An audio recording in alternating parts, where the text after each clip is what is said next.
It's December 1978. 3 million people are packed shoulder to shoulder in the streets of Tehran, Iran.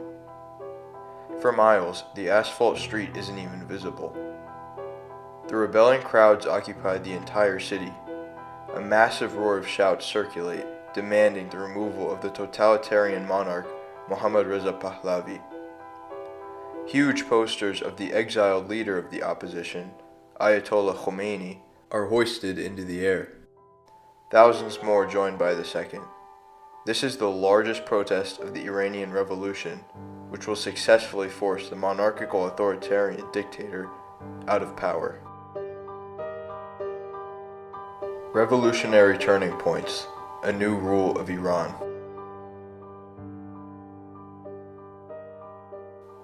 The Iranian Revolution was a turning point as it was the first Eurasian country to effectively rise up against an American-installed leader, that being Mohammad Reza Pahlavi.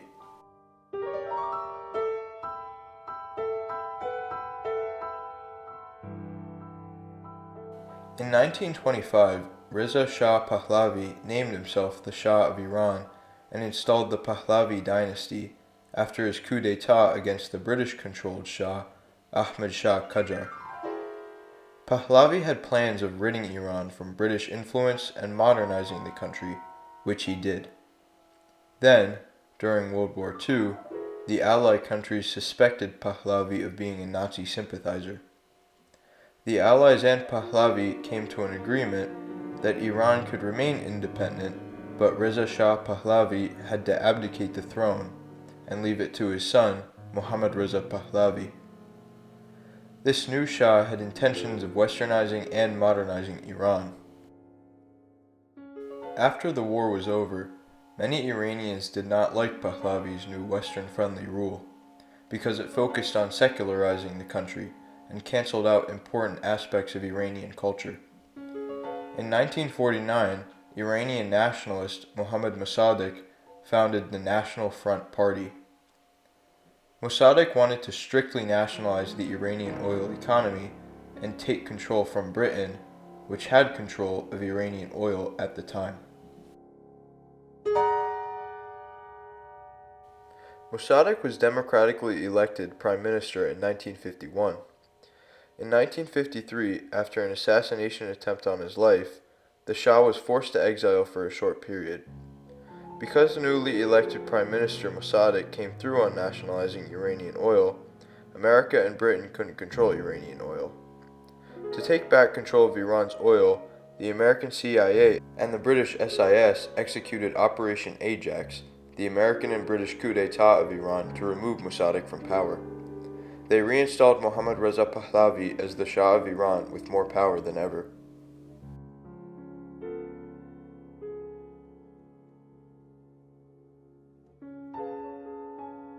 In 1963, the Shah launched the White Revolution, aiming to expeditiously modernize Iran in education, agriculture, economy, and other fields. Throughout this time, the Shah exhibited dictatorial and totalitarian control over the country. Many were angered with his cruel control and his friendly relationship with Israel through Iranian oil sales. Among the opposition was Ayatollah Ruhollah Mossavi Khomeini, a prominent Iranian Shia Muslim leader. He believed that the Shah's regime was wrongfully westernized, secularized, and corrupt, and thought it should be clerically ruled. Because of his anti-Shah campaign, Khomeini was exiled from Iran in 1964. This event directly marked him as the leader of the opposition to Pahlavi's rule. In the following years, anti-Shah Pahlavi sentiment only grew more and more. This widespread vexation surfaced in the 1978 Qom student protests.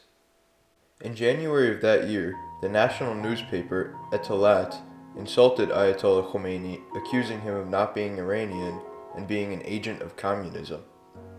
This sparked mass protest among thousands of students in the city of Qom.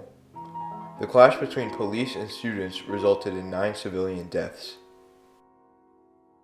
During this time, massive labor strikes took place in important industries like the Central Bank of Iran, hospitals, government ministries, and the oil industry, all threatening the Shah's power.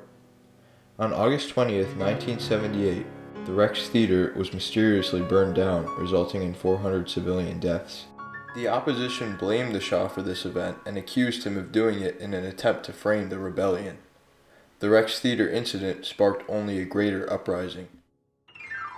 On September 7th, 1978, 5,000 protesters demonstrated at Jali Square during a Shah-instated curfew. In clashes with Pahlavi's military, there were 89 civilian deaths and countless injuries. The day became known as Black Friday in Iran because of the darkness of the incident. Then, less than a month later, on November 5th, 1978, protesters at University of Tehran brawled with government soldiers and then proceeded to riot, defacing and looting shops and burning down government buildings. This riot event is known as the Day Tehran Burned. The climax of protest was in early December 1978 when 2 million civilians took to the streets of Tehran, growing to a crowd of 6 million.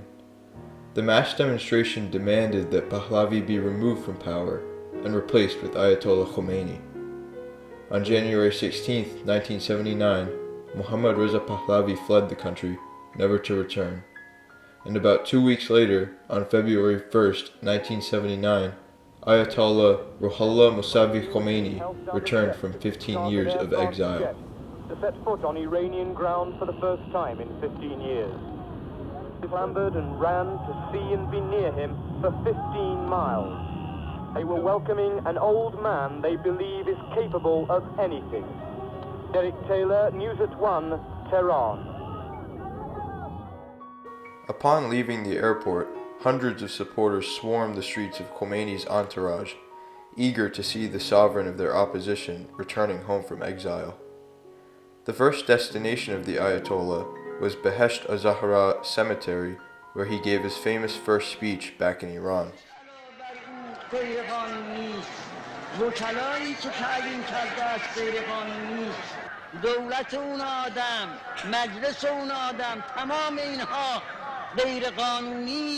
و اگر ادامه به این بدن اینها مجرمن دولت تعیین میکنم من تو دهن این دولت میزنم من دولت تعیین میکنم من به پشتیبانی این ملت دولت During this time, great celebrations of the victorious rebellion ensued.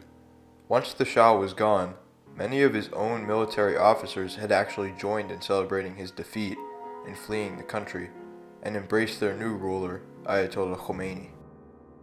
In the following months, the new Islamic Republic of Iran was installed, Khomeini officially taking supreme power on April 1, 1979. Even with this new leader, the country still struggled economically. Many were unhappy with the new religious government. Khomeini began his removal of Shah nationalism from Iranian politics in many ways.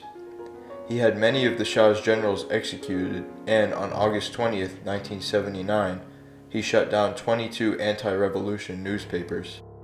Iran's relations with America suffered greatly and led to other events like the Iranian hostage crisis. The Iranian Revolution was a massive turning point for the state of Iran itself. For centuries before the revolution, the country was ruled by Shah dynasties. First, the Safavid dynasty, the Qadr dynasty, and then finally, the Pahlavi dynasty. The revolution was a turning point because it turned the country from the monarchical rule it experienced for centuries to a new, exclusively clerical supreme rule. The Iranian Revolution was also a substantial turning point for foreign policy by America. Iran was the only country with a US-installed regime in Eurasia that was successfully overthrown. The Islamic Republic that was installed during the Iranian Revolution by Khomeini and the opposition lasts through today. The Iranian Revolution is a testimony to the power of protest of the common people. The uprising demonstrates the capability of the masses in a society. For better or for worse, change is inevitable when people are unhappy.